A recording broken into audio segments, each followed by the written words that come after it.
বসে পড়েছি খাবার খেতে। করেছি হচ্ছে মেশানো তরকারি, আর হচ্ছে বেগুন পোড়া, আর লাল লাল ঝাল ঝাল মাছের ঝোল, কিন্তু আলু ফুলকপি দিয়ে কিন্তু পাতলা ঝোল করেছি।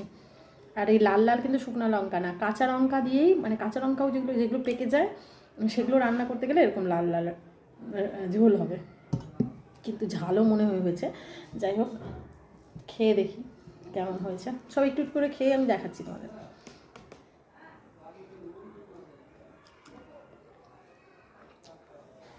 ভালো হয়েছে। নিজের রান্না তো ভালো বলবোই, তাই না?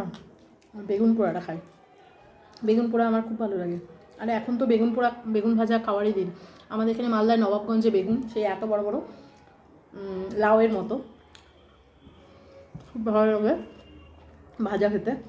বেগুন ভাজা, ঘি ভাত, আলু সিদ্ধ, আর কিচ্ছু লাগবে না। দারুণ।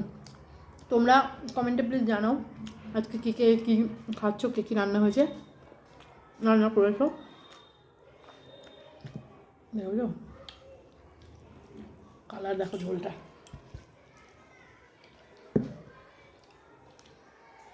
ফুলকপি আমার প্রিয়, মানে যাতেই দাও, ফুলকপির বড়া, ভাজা, তরকারি, মাছে, ডালে, সবথেকে প্রিয়। তো যাই হোক, সবাই ভালো থেকো, সুস্থ থেকো, সাবধানে থেকো। আর আমার ভিডিও ভালো লাগলে একটা ছোট্ট লাইক দিয়ে আমার পাশে থেকো সবসময়। এখন তার মতো এখানে শেষ করছি, দেখা হচ্ছে পরের ভিডিওতে।